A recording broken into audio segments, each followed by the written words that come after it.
Good afternoon, folks. We're going to get started in 1 minute, just giving folks a chance to join. Thank you.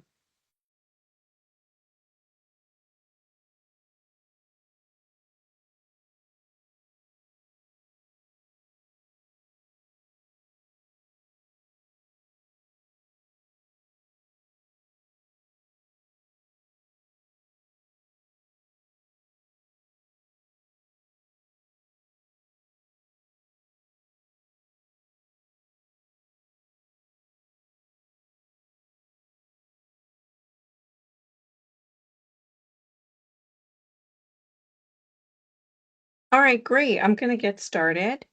And thank you for coming to HUD's Energy and Resilience office hours today, where we aim to educate and encourage in the areas of energy and resilience with the goal of improving the HUD portfolio and promoting effective use of federal resources. My name is Jennifer Gottlieb Elazari out of the Connecticut Field Office, and I'm also the leader of the Training and Engagement subgroup of HUD's Climate and Environmental Justice Working Group. Today, we have invited both an internal and external audience due to the interest in building electrification. Building electrification is an important pathway to building decarbonization and lower emissions.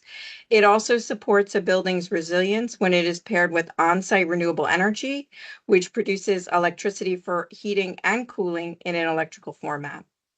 It can make our property safer by removing the dangers of combustion, and electrification is sometimes actually required by local mandates, such as that in New York City and other places. Electrification also enables us to integrate heating and cooling into one system. As many of you know, the Inflation Reduction Act allocated about $8 billion to state energy offices for efficiency and electrification rebates. You can find information about these rebates as well as other funding opportunities in the innovative cross-agency funding navigator on the HUD Exchange Build for the Future website. I've also asked for that link to be put into the chat so you can pull up that link and find our cross-agency funding navigator. HUD has put together a navigator that has not only HUD resources, but resources throughout all federal government. We are so honored and excited to have the preeminent national leaders on building electrification with us today. Sean Armstrong, Managing Principal of Redwood Energy in California, and Evie Bauman, Director of Community Implementation for the national organization Rewiring America. They will share with you some good reasons to consider electrification and how to approach the topic. Redwood Energy in California is a leader in building sustainability. It primarily serves the affordable housing developers with CUAC utility allowances, all electric design support, Title 24 energy modeling, solar array design, HERS and acceptance testing, LEED Greenpoint Energy Star, and Zero Energy Ready Home certification.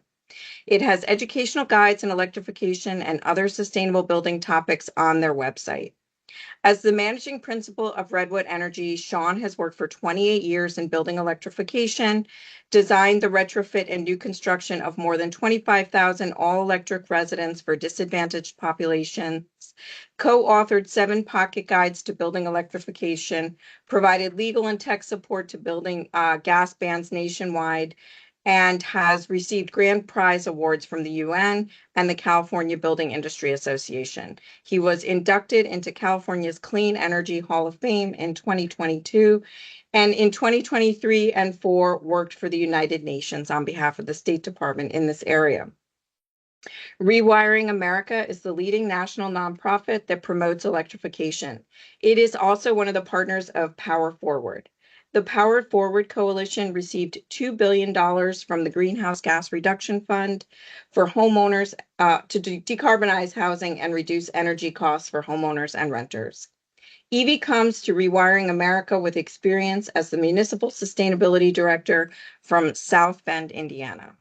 So with that, I'm going to ask Evie to come forward and take over our presentation, and we're going to start with Rewiring America. Thank you. Thank you. Can you hear me okay and see my screen? Yes. Great, thank you. Thank you so much for inviting me to speak today. I'm thrilled to be here with Sean. I don't personally identify as the royalty of electrification, but it's incredible working with Sean and really glad to share what we are up to at Rewiring America and how we can support HUD and all of its clients in going electric and electrifying everything for everyone, which is Rewiring America's mission. So today I'm just going to speak for a little bit about 101, what is electrification? Number two, why electrification is a good idea, and give a few examples of electrification. And I know Sean will have more and be very tailored to HUD and its clients. And then, as Jennifer mentioned, talk a little bit about the award that we received from the EPA through the Greenhouse Gas Reduction Fund of new financial products that we're bringing to life with those funds to help multifamily, single family buildings and homes decarbonize and go electric. So that's the roadmap for today. And just kicking it off with what is electrification and going to keep it very basic, very high level, and happy to take more questions and go into detail about it. In two steps, how we define electrifying everything at Rewiring is first, replacing any machine that burns fossil fuels with an electric version of that machine. Number two, powering that electric machine with clean, renewable energy. So for example, instead of using a stove that uses natural or what we call methane gas, you can install an electric induction stove and supply the electricity for that stove with renewable sources like wind or solar. And why does this matter? Why are we talking about electrifying everything and really what is at stake? And the big climate picture is the huge amounts, the gigatons of carbon emissions that we send into the atmosphere that are wrapping around the globe like a huge pollution blanket and warming up the earth. And at the Paris Climate Accords in 2015, all of the nations in the world agreed to try and limit that warming to 1.5 degrees Celsius, because we know that things get very bad if we go further than that. In fact, we've already seen many of these effects of our rapidly warming planet. So we need to bring our emissions down to zero. And the pace at which we do that, the shape of these curves really matter. So here we have different scenarios modeled. One is continuing business as usual, and then the other curves are going much more aggressively. And we see electrification as a key tool to get us to zero emissions much faster, following along that yellow line. And in terms of how all of these carbon emissions got into the atmosphere, here's a rough breakdown of carbon emissions. About 87% of them in the US come from energy. The rest are coming from agriculture, refrigerants, soil management. And so at Rewiring, we really are focused on those energy-related emissions. And we have done the analysis that showed about 42% of the energy-related emissions come from decisions that we make around the kitchen table, or that you and developers are making in building new homes and residential buildings. And this includes choices around how we heat and cool our homes, how we cook our food, how we dry our clothes, and how we get around. And so this is huge opportunity for individuals in their home to take action where possible when they own their property. And you are in a particular position too in working in the housing industry and space to make these decisions with anybody that is building or retrofitting homes. And we say this one decision, buying a new heating system that will last 10 to 15 years based on the lifetime of that appliance, can have a much more significant impact on reducing carbon emissions than the many tiny decisions that we make every day. So we're not trying to squash any other sustainability or climate action efforts. We just really want to focus on here is what works and one key decision that can have lasting impacts for the next decade. And so again, to electrify everything means that we will have to swap all of these machines in our homes that currently use fossil fuels to operate. And we also will need to put some new appliances in our homes and on the grid. And so that includes more rooftop solar installations, storage battery solutions that can help us build resilience within homes. And I do want to clarify that this does not have to happen all at once. In fact, it's usually more efficient to replace appliances as they age out. And so we really advocate for making a plan to electrify, especially when we're talking about retrofits here too, of clocking the life of your heating system, for example. If you have about 5 years left in your gas furnace, what's my plan to get in a new electric heating and cooling system? And what steps do I need to take to make sure that's possible at the time when that fails or goes out? And so just again, these are our major appliances. I know Sean will go deeper into this too, but we like to think in these big buckets, and a quick plug for each of them. Induction stoves. This is a magnetic technology too. So I have an amazing induction hot plate that I use in my apartment. And it is not hot to touch. It's great if you have young children running around in the home, and improves air quality because you're not burning fossil fuels, gas in your home. And it's very, very easy to clean. Some of these stoves even now have backup batteries, so it can provide extra resilience. The heat pump of today, right there, that air source heat pump, is not a new technology, and it's not the same one that it was when it first came out. These ones now work across all temperature zones, including cold climates like Minnesota and Maine. This next appliance here, heat pump water heaters, 3 times more efficient than their fossil fuel counterparts, and they still give you all of the warm showers that you need.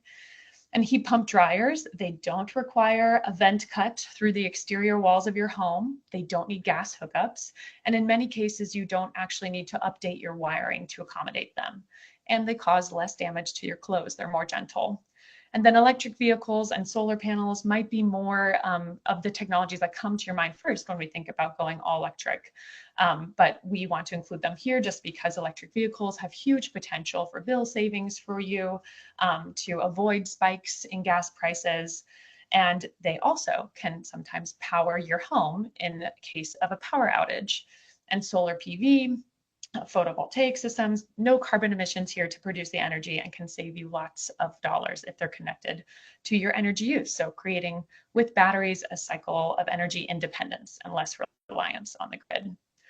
And at Rewiring America, we have a lot. You can go on our website and find these really dorky videos of literally our colleagues dressed up as heat pumps. We are obsessed with this technology because heating and cooling in a home takes up the most energy. And so we're really focused on helping people electrify that heating and cooling, that heating source for their home. And so we want to make it very clear that heat pumps are much more efficient than a gas furnace, 3 to 4 times more so. And how is this the case? It is a single appliance that can replace both your traditional AC and home heating system. And how they work is that instead of generating, they move electricity from one place to another instead of generating it. So in heating mode, they are moving heat from the air outside your home to the inside. Even on a very cold winter's day, there's still air out there to be found, heat to be found out there that can go into your home. And in the opposite mode, they work just like air conditioners. They send heat from inside your home to the outside. And again, we want to stress that they do really well in cold climates. Folks, Maine has actually been the leading state in adopting a lot of heat pump technology there too. So if folks are doing it in Maine, we feel really excited to tell that story and help grow confidence in this technology in other cold climates in the US. And for the last 2 years, actually in 2022 and 2023, for the first time in US history, the sales of heat pump outpaced furnaces. And that's thanks to the performance of those machines getting even better and costs coming down. And it's also important to note that heat pumps emit way less carbon emissions than fossil fuel appliances. And that's because they're using only a small amount of electricity to move heat. So even if they're not powered by clean energy yet, they're still producing fewer emissions than these counterparts, fuel oil, propane, natural gas furnaces. And so one final stat here of just what is electrification, we have analyzed that 98% of households would cut their carbon emissions by installing a heat pump. And now a little bit more about the why electrify, getting outside of just the broad climate argument here. We like to talk about the 5 C's at Rewiring America and the range of benefits that electrification can provide.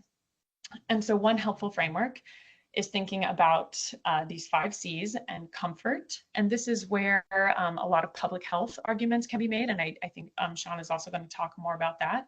Control in your home, more better controlled using heat pump technology, for example. It is an opportunity to draw the community together. And I'm just seeing a chat comment, and that's okay. We'll work with you to make a plan. And then again, the climate benefits that we've discussed, and in many, many, many cases, significant cost savings. So diving a bit more into each of these, in terms of an everyday life, we find that an all-electric home is just better for cooking, heating, and cooling, and charging your vehicle. So for instance, induction stoves can boil water in 2 minutes or less. And again, they're easier to clean, no more scraping the grates of a gas stove. Heat pumps, especially the mini split kinds, can allow you to control temperatures very specifically across rooms. So I've talked to many families actually down in southern Georgia where Rewiring America works. And one woman in the home loves to be very, very cold while her husband likes it to be very, very hot, for example. And with the mini split heat pump technology, you're able to have that climate controlled room by room, which is really exciting. And then EVs, we see them as a future solution and charging in off-peak hours, so they're ready when you need them, no more waiting in line at the gas station, and helping you figure out what time to charge and game the system for getting really inexpensive electricity for your car. And then we just do want to make a note that these lifestyle changes do look a bit different for homeowners versus renters who might not be able to swap out their gas stove, for example. And so there are a few ways that folks can get started on electrifying, but this induction hot plate that I mentioned that I even have in my own home is just one of those solutions for renters too. But as we say here too, experiencing these electric appliances can then lead you to advocate for change at a systems level, so tenants can come together and work with their landlord to make a plan for electrifying the building. And also, as Jen mentioned too, there are many policy levers that we can pull, including building codes and trying to push for policies where no new fossil fuel connected buildings can come online or be built in a community. And another major benefit of why electrifying is the cost savings component. We have analyzed at Rewiring America that folks can save $2,600 or more in annual energy savings. That includes electrifying all of the home, putting solar on your house, and replacing one or more of those gas cars with electric vehicles. And thanks to the Inflation Reduction Act, there is over $18,000 per household in federal benefits for it. And then the community piece, electrification has the opportunity to create massive and local job growth. Already 270,000 clean jobs have been created from the IRA, and it creates jobs that are by definition local. The person installing those solar panels or a water heater in your home can't do that from across the globe. And then another piece on community too, instead of sending money away and sourcing jobs from afar, electrifying keeps those monies and jobs inside the community, and producing power locally increases resilience too. It's a virtuous cycle, as we like to call it. And then we've already touched on this, but again, the climate reason to reduce our carbon emissions and stop the pace of such a warming planet. And so these 5 C's in action, again, we just find it really powerful that it's something you can do right now. Not only do you have control over these decisions, but you'll also have more control over your power sources. And remember, 42% of those energy related emissions come from choices we make about our homes and vehicles. So here's a diagram of one home that is still very connected and dependent on fossil fuels. And here is a vision of what an all electric home looks like. So making that transition from the daily fossil fuel machines to electric ones that are supplied with electricity from clean energy sources is something that we can all do and have a positive impact. And I wanted to share one quick example of Rewiring America's work doing this with the Housing Authority in East Point, Georgia. This is a community right outside of Atlanta. And East Point is a small community with about 40,000 residents, and we partnered with them to just do what we called a demonstration project. They had a number of townhomes that had old gas heaters that we had heard from residents were very terrifying to use, got hot to touch, they were unsafe, and so folks would frequently just leave their homes in the winter or move all their possessions around it when they were using it to heat their home. They're very uncomfortable. So we worked with that housing authority to replace those gas heaters with mini split heat pumps that were donated by Mitsubishi.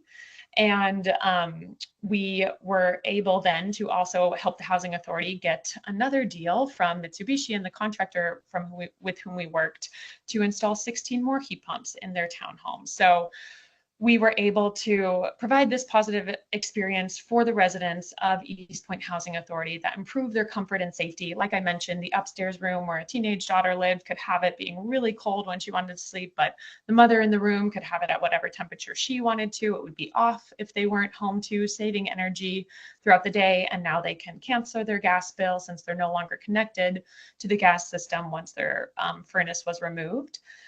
And we did just have a big learning there too of it's really important to incorporate education around how to use these machines and how to promote really efficient behaviors. But happy to talk more about that specific example.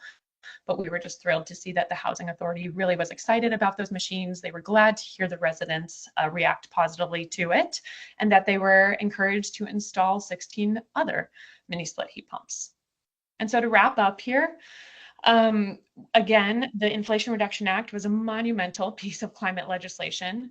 And at Rewiring America, we want to make sure everybody has the information they need to take advantage of this legislation, which included tax credits for EVs, solar, and electrification and efficiency, as well as totally new rebate programs for electric appliances and encouraging energy efficiency.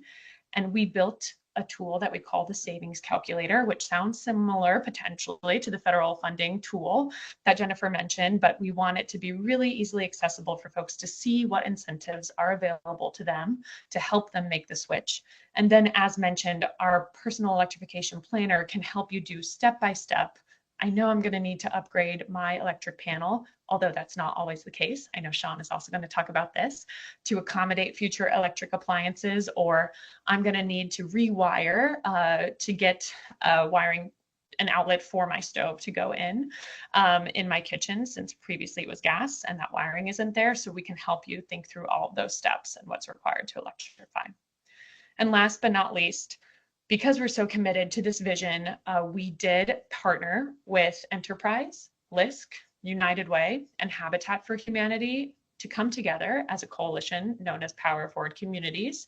And we received $2 billion from the EPA over a 7-year programmatic period to help bring electrification within the reach of all households so they can save money while reinvesting in their communities and tackling the climate crisis. So we will be using these funds to carry out projects around electrification, weatherization, as well as funding solar and storage. And here are some examples of what we're hoping to bring to market in terms of financial products that can help encourage electrification in multifamily existing buildings, retrofits, new construction, single family existing buildings, and then new construction as well for single family. And this whole program will also provide technical assistance from those partners. So many opportunities to engage with us. And please submit an interest form at powerforwardcommunities.org to learn more about this. We continue to develop our plans and where we're going and encourage you to reach out to us there. So thank you so much. That is my presentation. Happy to answer some questions. I saw them a few come through the chat potentially. Woo! Would it be a great idea, maybe since some of the questions were also building technology related, to read if I read through some of them and both Sean and Evie can maybe take a crack at them. Let's see. Does that sound like a good idea? Yeah. That sounds great. Okay. Well, the first was a comment. I just had my gas furnace replaced by my home warranty, and that kind of goes to maybe a process that happens almost automatically sometimes with people. Do you guys have any advice about to a consumer who is confronted with, or it could even be a loss where an insurance company comes in, this is what I've heard, and says, oh, we want to replace like with like. How do you negotiate that process to make it go over into electrification? You want to try, Evie? You can start, Sean. Go ahead.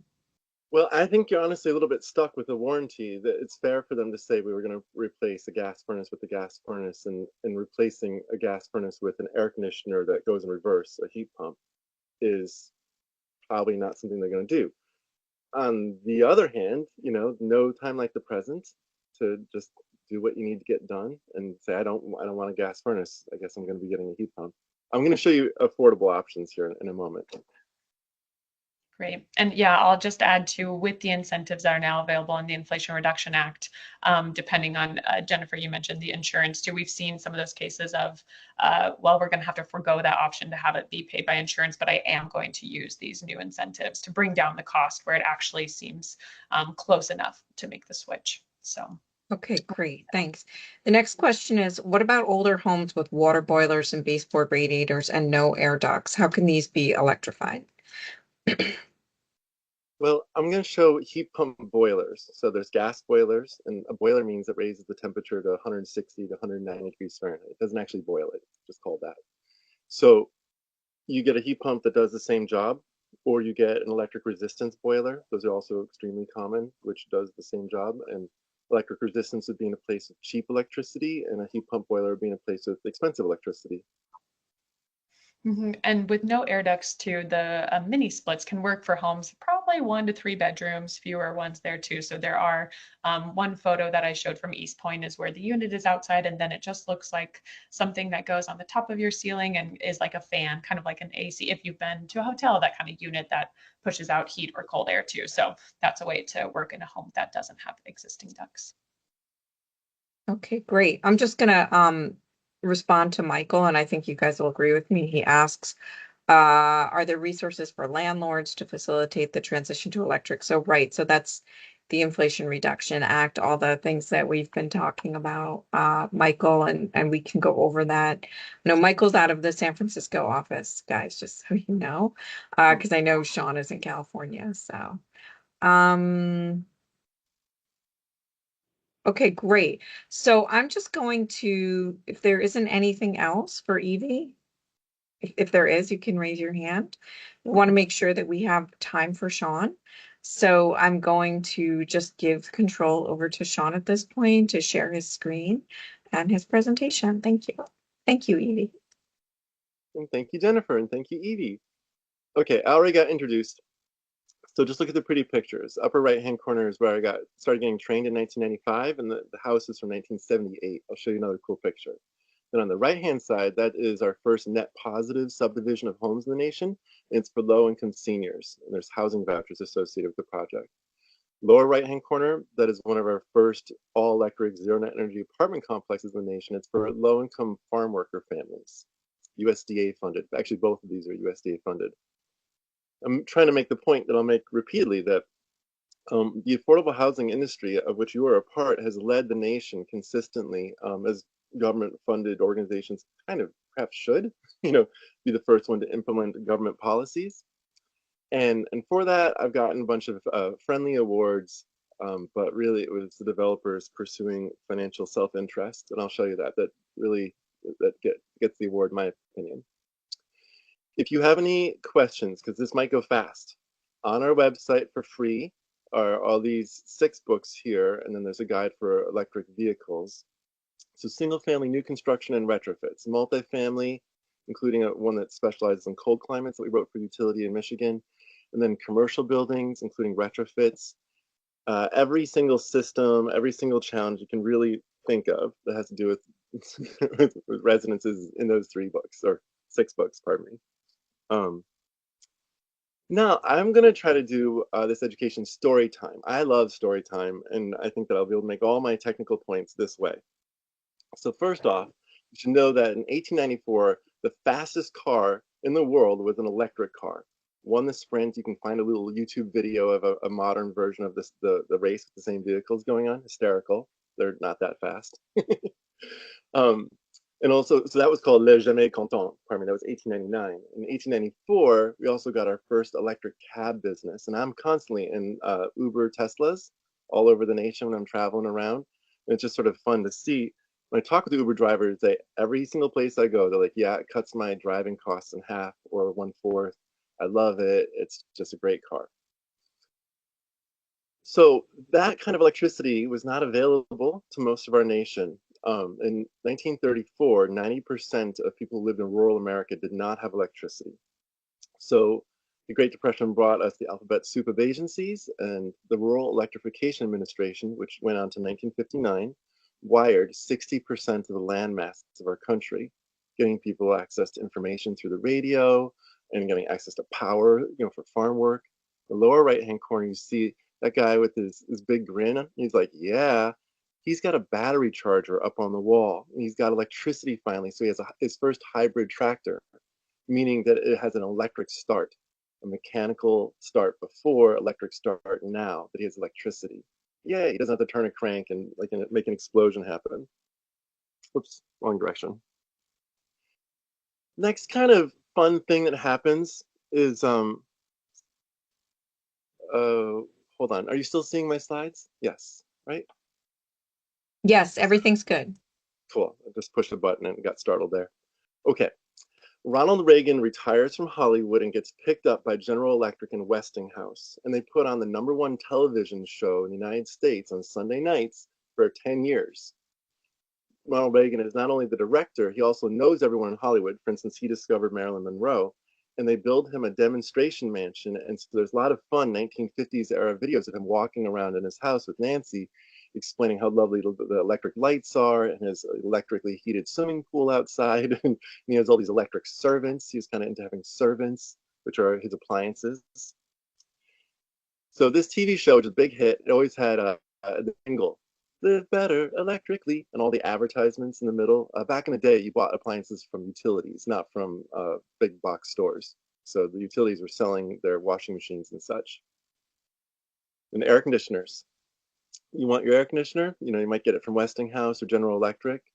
Now, of course, we know that the people die in the summer times more than they're dying from hurricanes or polar vortexes. The big death issue is not having air conditioning in the summer. And roughly 80% of Americans have air conditioning. And of course, it's the least economically well off that don't, but everyone needs it. So I was mentioning how General Electric, Edison, essentially 1,900 utilities chipped in to that television show eventually, the Live Better Electrically television show, General Electric Theater. Here in Chicago, where my business partner's from, he remembers the advertisement, "The little Bill, I'm a little Bill. I work for pennies a day, the electric way." In the 1950s and 60s, as nuclear power, clean energy, because people were living in filth with coal and wood and oil, this was the path out. And there was a ton of boosterism around it. Huge enthusiasm. Also had, military implications as well, because the nuclear waste turns into plutonium-lined bullets and nuclear bombs and all the rest of it. So there is a nationwide building boom of nuclear power plants. And all this activism, because it's a concerted effort by the nation's utilities, is to also get homes to be able to be all electric. So they have all these funny advertisements. I have stacks of them. I've purchased them off eBay. Are you cooking the hard way? Are you a dinner duchess? Or you are a galley slave? Are you a lady in waiting? And then over here, the happy nuclear family opening the door, and it's got the gold medallion, Live Better Electrically medallion. There's like, Happy Meals that gave them away. All with the goal, successfully, of getting the electrical code to require 100 amps, which is a certain amount of power in a moment. You can get 100 amps delivered to your house, which is enough for an all-electric home. Since 1962, homes have been electrically powered by code so that they can be all electric. There is no single-family house in this nation that can't go all electric, according to 1962 energy efficiency standards. So you don't have to worry. So the next year, they do a victory lap, and they hired Julia Child, the former CIA spy who had invented a recipe for deterring sharks from landmines. And they hired her to start this this cooking show, Bon Appetit. And she always cooked on electric. It was a Long Island utility that sponsored her. So every single time you ever saw her on TV, she was cooking on electric stoves.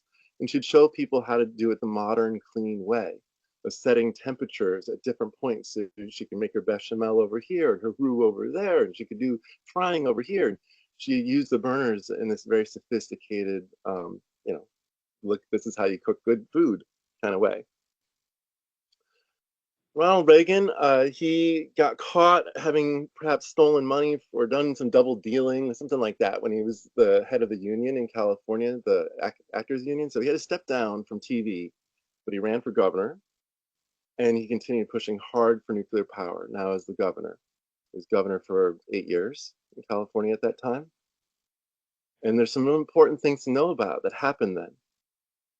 Like California had the dirtiest air in the nation, and it still has the dirtiest air in the nation. It's not as dirty as it was. But in 1967, Reagan passed the California Fuel Efficiency Standards Act, also called the Air Quality Act.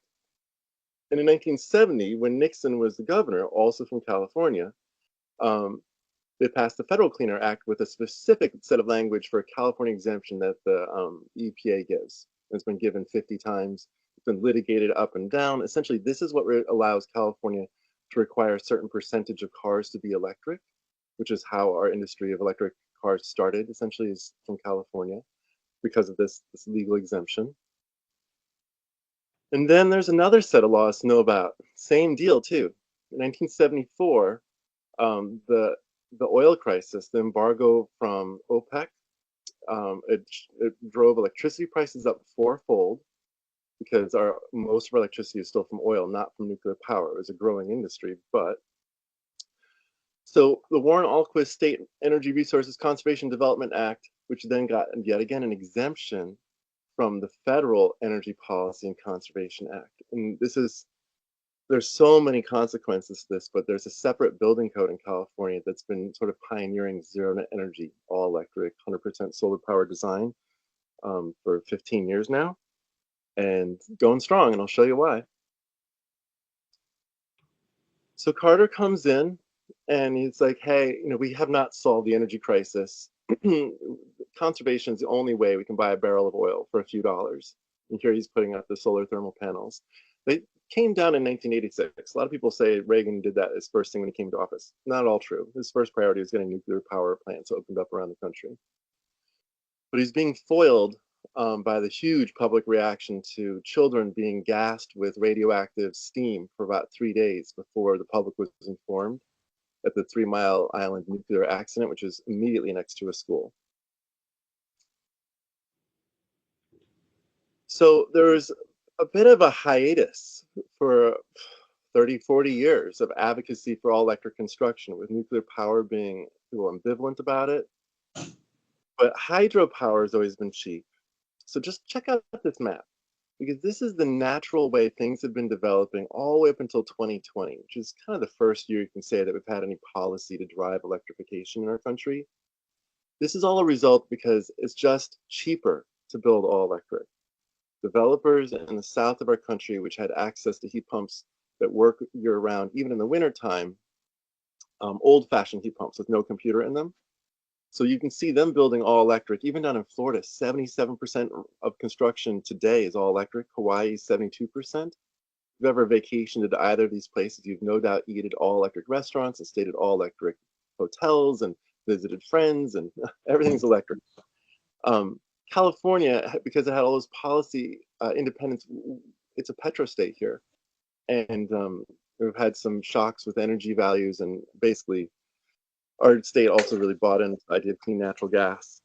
So this is just people being normal, just making the choices, and really it's because of the availability of technology. I'm going to show you some technology stuff next. But here is my old boss. All electric lowers construction costs. He says all electric is a no-brainer. The cost of bringing gas to a building site is expensive. In our developments, all electric is less expensive to build and just as efficient or more efficient in operations. And you can't generate gas on site. You can generate electricity with solar electric panels to lower bills. Interface engineering, big plant company, electric is almost always less expensive or cost neutral, and very rarely more expensive. Often it is our value engineering option. Arup, global company, gas piping is much more labor intensive, so more expensive than running wires, especially in California. This is a California guy saying this. And the change to all electric multifamily housing is better in every way. It makes the building system simpler, less expensive, higher performance, less maintenance, more sustainable. It is a major cost savings move that pays for a lot of other high performance upgrades. This is a high performance architecture firm. So here we have our Republican governor at the time, Arnold Schwarzenegger, signing the 2006 Global Warming Solutions Act, which called for all electric construction by 2020 in California, which we got pretty close to that being a code mandate. It's We're not going to get there because the federal government has preemption over stoves and dryers. So we can only do water heaters and spacing systems. But anyway, this is the goal. I just want to note that this is a bipartisan group of people here. Just like next year, the federal government recognized Nancy Pelosi here. There's George Bush II. So these two laws in California and then in the federal government, which created rebates and tax credits, and this law called for all electric construction of all federal buildings by 2020. That's what the law said. Also haven't gotten there, but getting a lot closer. It's very rare now to see federal buildings not at least consider all electric construction because of the legal guidance. But then, still under the Bush administration, this huge breakthrough happens where the IRS, which distributes tax credits, you're all familiar with 4%, 9% tax credits, and the USDA Rural Development, which put out subsidized loans, used to be a much bigger player. It actually predated HUD because it was invented around that Rural Electrification Administration era to electrify rural America. So they're still doing affordable housing, and they cooperated to change policy around utility allowances. This is huge. This is the foundation of my business. So I just want to take a moment so you can see on the left-hand side, we all know that 30% of someone's income is set aside for housing expenses, rent plus utilities. 70%, you can't charge them that. Then a standard project we might see is $50 for gas utilities, $50 for electricity utilities, and rent is $650. This is a minimum wage household working full-time. On the right-hand side, all electric and zero net energy, the utilities is only $10. That's a standard minimum monthly charge. And the rent is $740. This is why my old boss, Chris Dart, that I showed you a second ago, this is how we got our company started, which is an affordable housing company that only does zero net energy construction. We couldn't figure out any other way to do it. There wasn't enough subsidies in rural America where we were developing unless we went after zero net energy design, all electric, 100% solar power to get the rents up. So this is the first tribal housing built in California, which has been intensely anti-tribal up until very recently. It was one of the last states that you could enslave a Native American. In 1936 is when California overturned rural laws saying you could enslave a child or someone who's a vagrant. Still lynching going up into the 60s. So here, this group that I got to help, it's the Trinity River Elder Village, it's Yurok Elders. You can see that propane plus a very high efficiency gas furnace, electricity bill is $28, propane's $51, total bill is $79. We got their bills down to $5, which is the only way this development got built. They didn't even have money for landscaping at the end. They're all standing around gravel here, but you see the solar panels up on the roofs because it was the increase in the rental revenue that strengthened the project, or decrease in utility bills, same thing. There's a lot of numbers here, and I'm just going to pull you all the way over to the right-hand side, because basically what I'm saying is we did a study of 47 of our apartment complexes, figured out what it cost to put the solar up, and then what the benefit was. And then on the right-hand side, you can see it says permanent loan benefit as a percentage of total project costs. The benefit of doing a zero energy project overall is 5% more perm loan. Netting that is the benefit after the cost of the solar, it's a net. So that meant that on average, we're building 3 1/3 apartments extra with the same amount of money from the federal government and the state government and local governments, 3 extra apartments for every 65 unit development that we did on average. Just build more housing with public funding this way. Lower the utility bills, that lowers the costs. It doesn't matter if it's HUD or USDA, it lowers costs, and that builds more housing functionally over a system.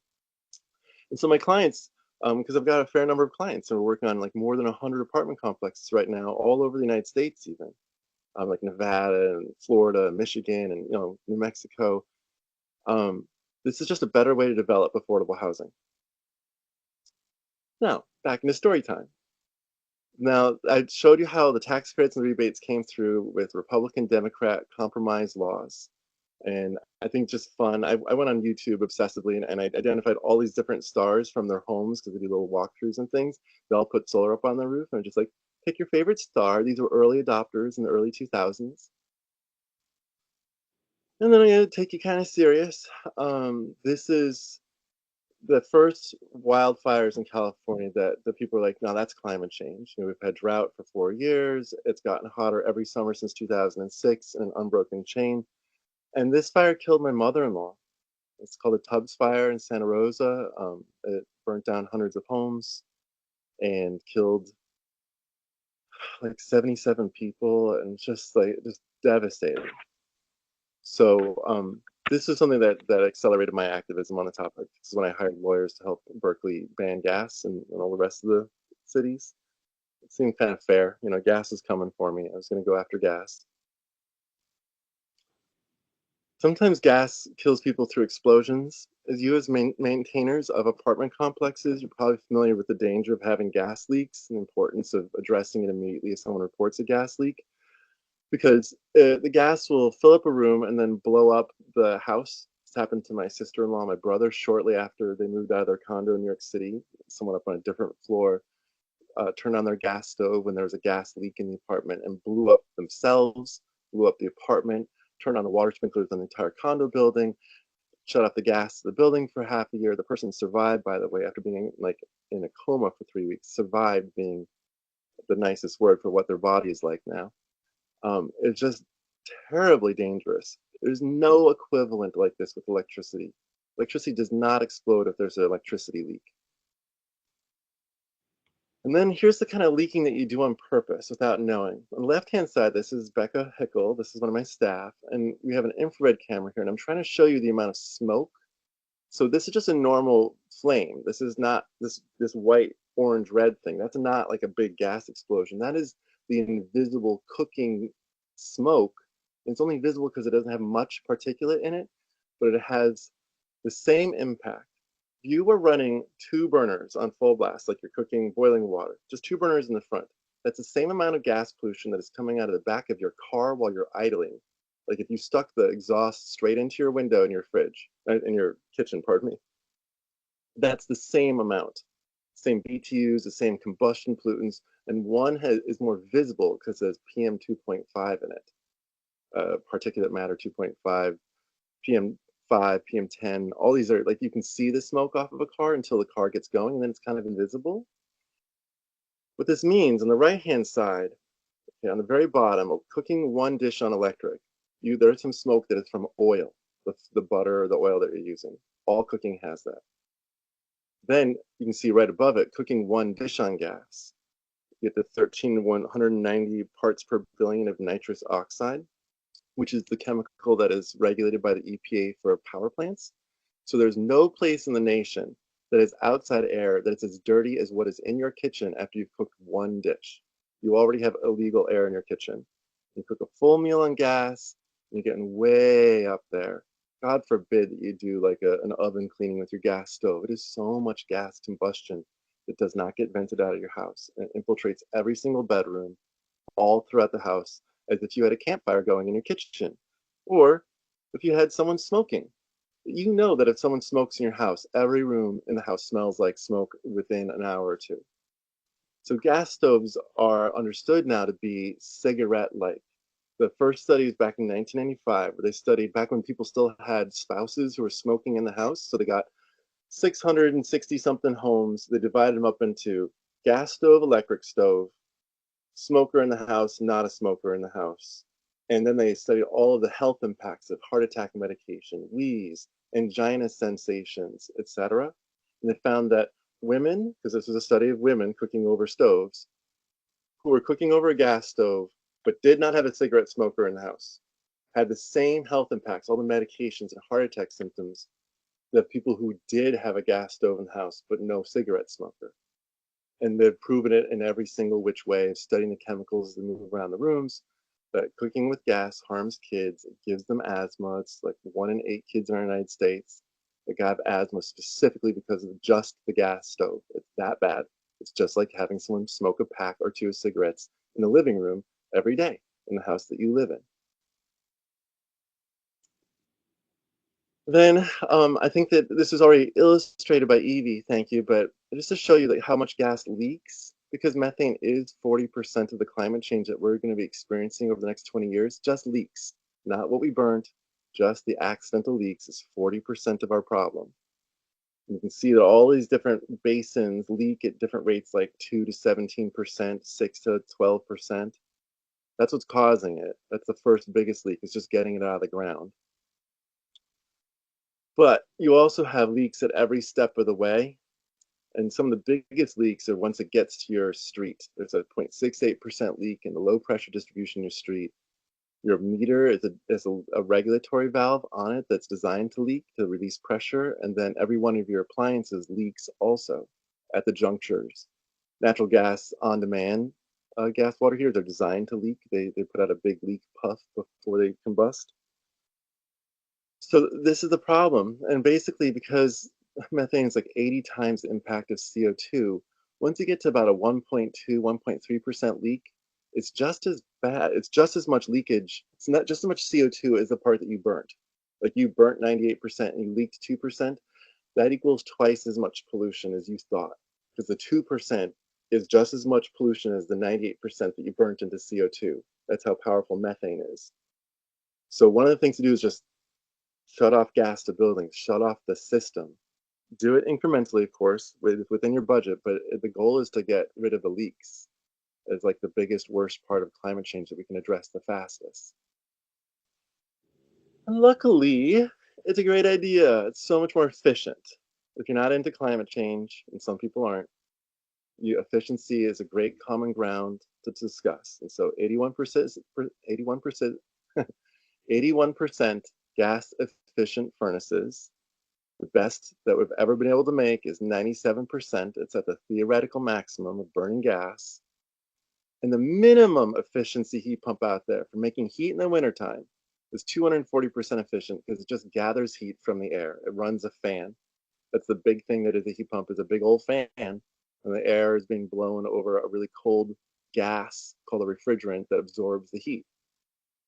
This gas, by the way, like it turns to gas at -30 to -110 Fahrenheit, and so it's able to go from liquid to gas at such amazingly cold temperatures that it always pulls heat into it.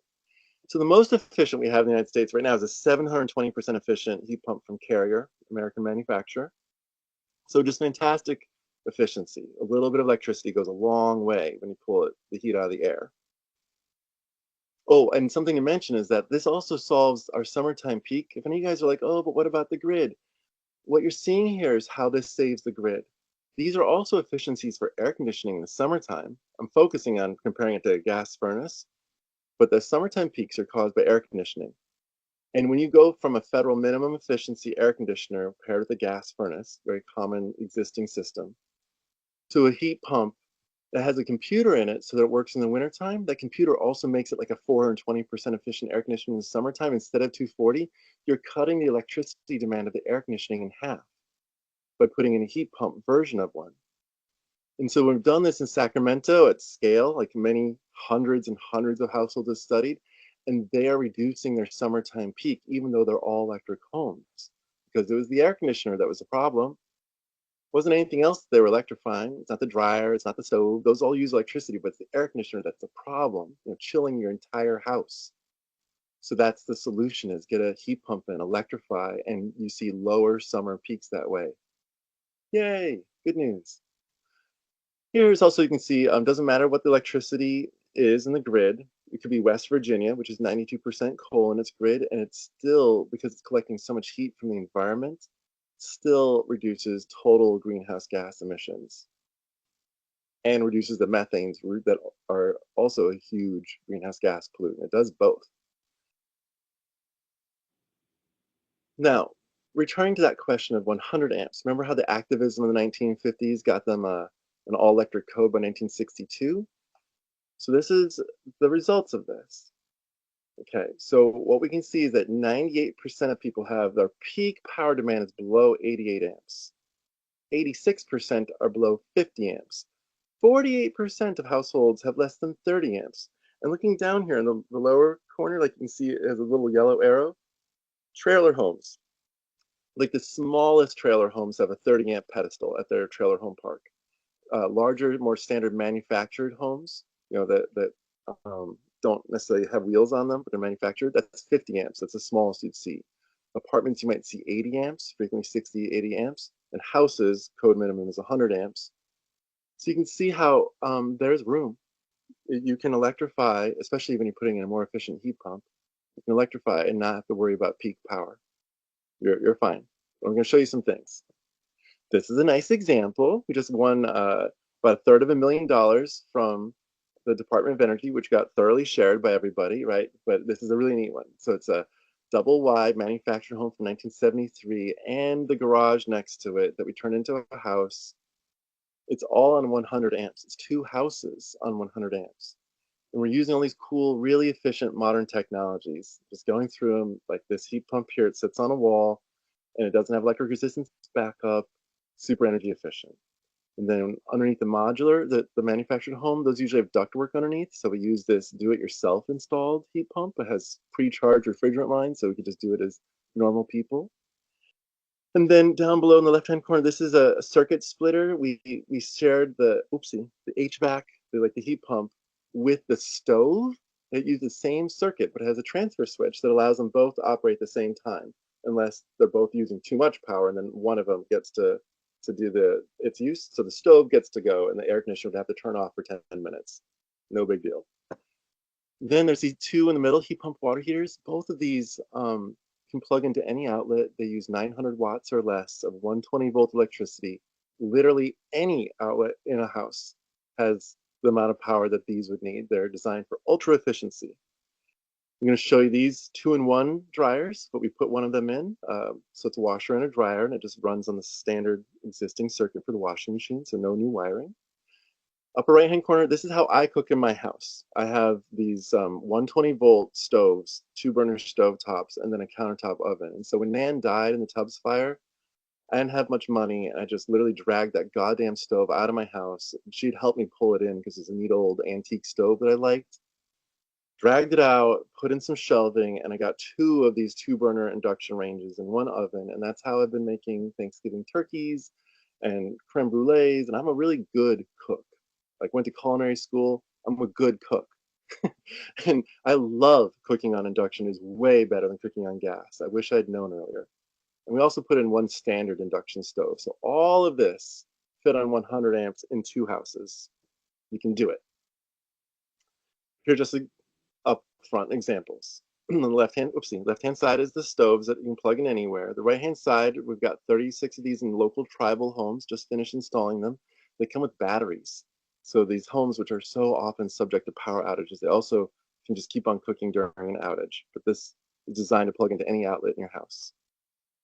These are standard ones, electric resistance, induction. Here's some pricing you can see. It's cheaper to go with electric resistance. It's safer to go with induction. You can't burn a kid on an induction stove. The glass doesn't get hot enough. You know, induction stoves get up to about 450 degrees. Electric resistance stoves, 1400 degrees. So you also don't have burning pans. If some old senior citizen forgets to leave their pan on, you will not come into a room on fire, not on an induction stove. Here are cheap HVAC solutions. So I showed you this wall-mounted one that we did in demo modular house, manufactured house, pardon me. This is what it looks like on the outside. There's just 2 vents that go through the wall, pull air in, and then exhaust air out, so you can just sit it on the wall.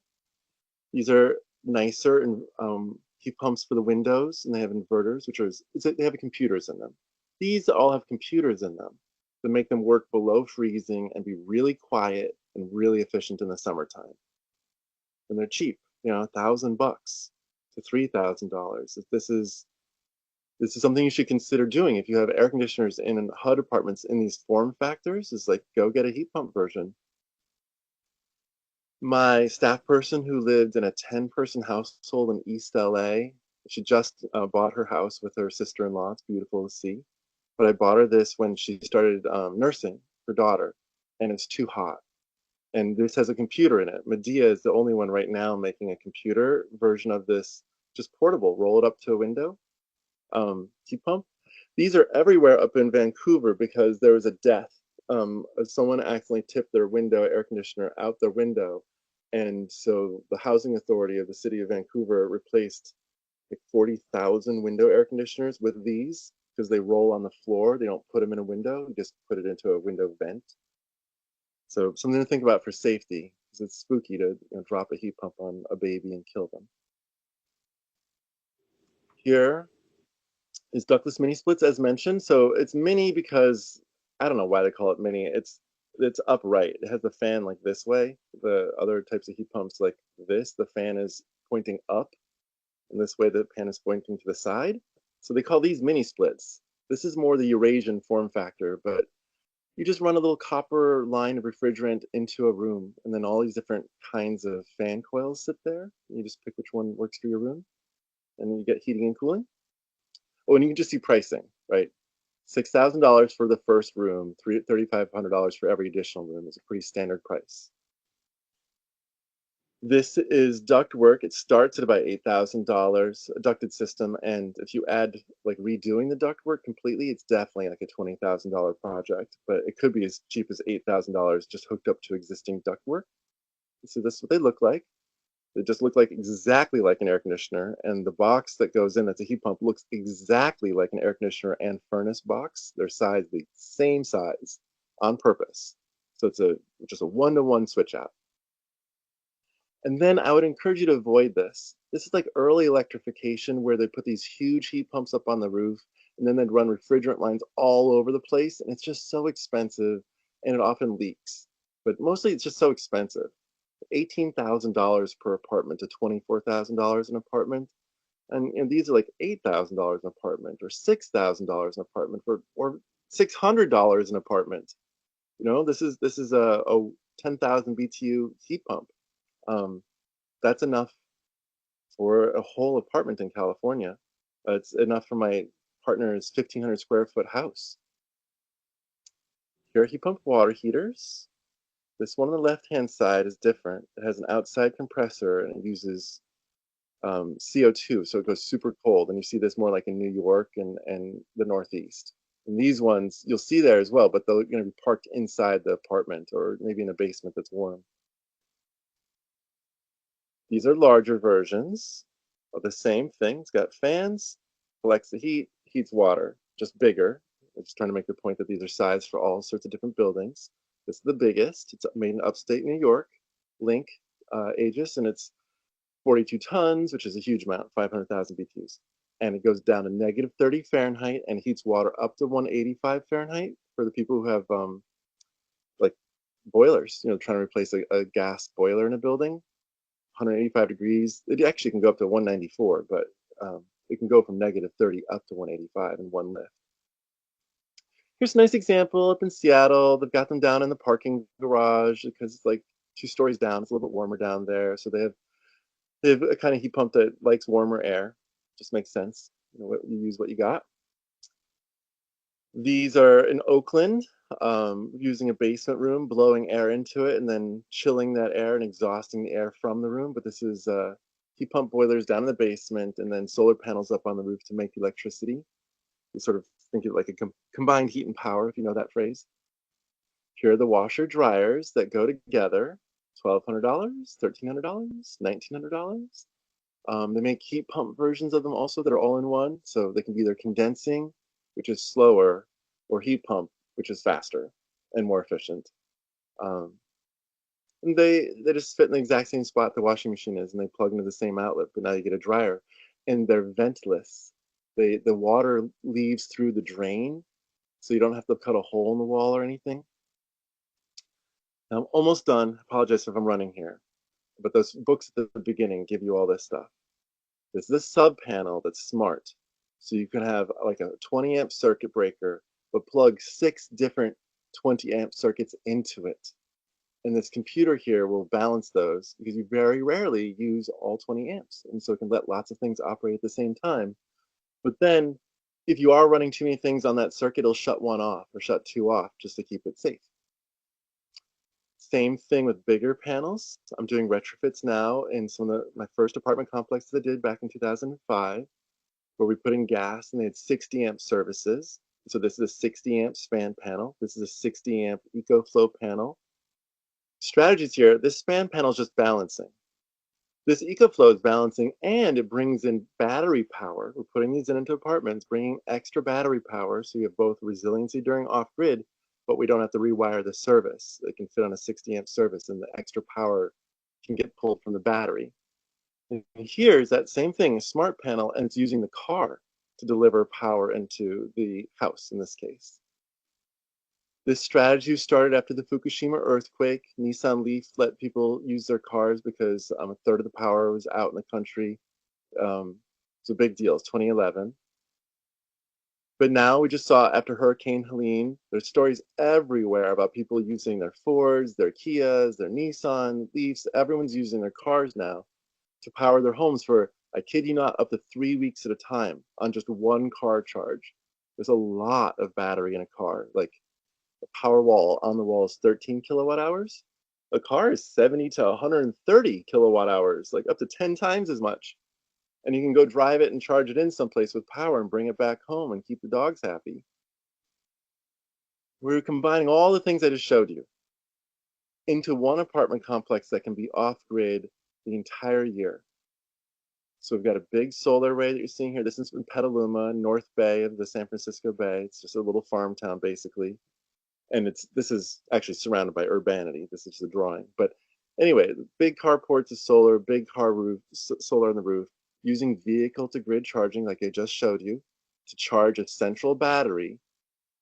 So we got the cars supporting the central battery that's also being charged by the solar panels, and we can go off grid every single day of the year, the entire year round that way. And we're also able to offer all these resources to our grid and make the development money. So it's both. It's both resilient and a new revenue stream because there's a lot of energy there. And that's it. I did it. Hopefully that wasn't too far over my deadline. Thank you all. Great job, Sean. So if Sean, you're willing to stay for a few more minutes, Yeah. I Yeah. know we had a lot of chatter in the chat. Thanks so much to Joel, who also handled some of the questions that came up. But if anyone would like to answer a question that they don't, for Sean, that you don't think has been answered by another party in the chat, please just raise your hand or unmute yourself and ask away. Andrew. Hey, Sean, thank you so much for the presentation. I just had a question on that last slide with the battery solar walls, or the Tesla battery in the multifamily development. Yeah. Do you do an individual battery per unit, or do you group them all kind of like in a common area? Just as the second one. So going through this, we have a 4,000 kilowatt hour battery, one big battery. And that allows it so that people who don't use much energy in their homes don't have like extra battery wasted sort of on them. If we put it in one big battery, then the low consumers and the high consumers all have access to the amount of energy that they need. And that's also much less expensive to buy big batteries, and just essentially we have to take up a couple parking spaces. But the nice thing about this is that we're also able to offer people free driving during daylight hours. We have so much extra solar energy that we can essentially, and we have so much extra energy with this strategy that we're able to give free driving to all the tenants who have EVs. It's a good deal. But in return, if you're one of like the 50 cars, EVs, that has a parking space that's a bi-directional charger to charge the main battery, it's your assigned parking space. Every day you can get free charging from there. But we have like 20 days scattered throughout the winter in which we were going to run out of energy unless we pull a little bit of electricity from those 50 cars. So our deal is $3,000 to $4,000 of free electricity a year for driving, in return for about $50 of electricity in the wintertime on given days when we needed to pull a little bit. Like the amount that you drive about 30 miles with, and we'd be pulling it at the rate of, if you're driving slowly through a school zone, like 10 to 15 miles an hour, that's the rate at which we're pulling energy from your car, which does not affect its battery. It's a very polite amount of energy. But yeah, big central batteries. Great. Thank you. Michael Huff. Thank you, Sean. Really appreciated the presentation, especially the history. I love the history and the background and showing how, being electrified was the way that things started.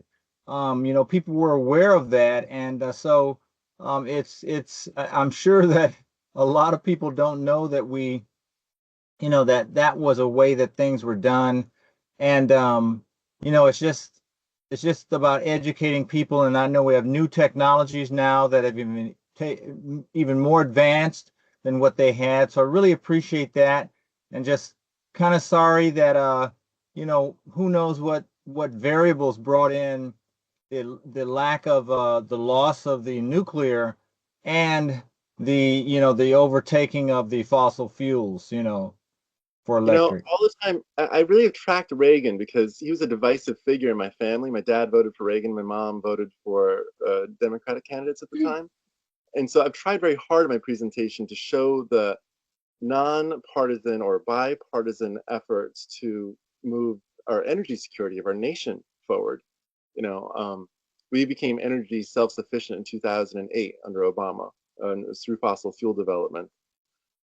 So yeah, to try to understand why did it happen, and I think the big thing was the energy crisis, like 1974-75 energy crisis, which made people think we need to be energy self-sufficient.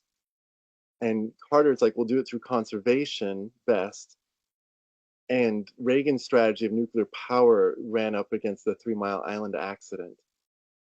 And so really in the 1980s, all of a sudden, Bush the first, the vice president, he was brought on because he was already an oil millionaire. And that strategy became the dominant energy strategy in our country, having rejected conservation, I think it'd be fair to say, and also having rejected nuclear power. So I think it only really changed when we got cheap solar, right? Cheap solar happens in 2011, 2012. This is the beginning of truly cheap solar. And now, in last year, if you don't know, 96% of the power plants built in 2024 are not using fossil fuels. 96%. Last year was 61%. The year before that was 48%. But we have already passed a threshold where no one's building gas power plants in our country anymore. It's just batteries, solar, and wind.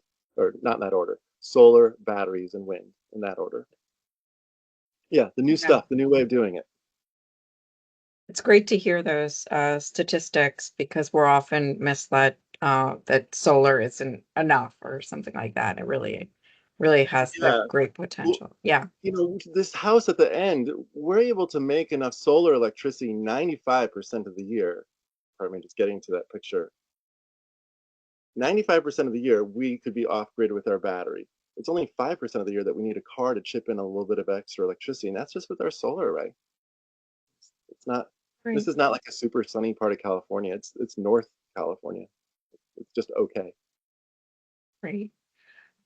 All right. Well, I want to thank Sean and Evie so much, and also Joel, who is actually from Rewiring America too. So those of you who got your questions answered by Joel, you're in very good hands.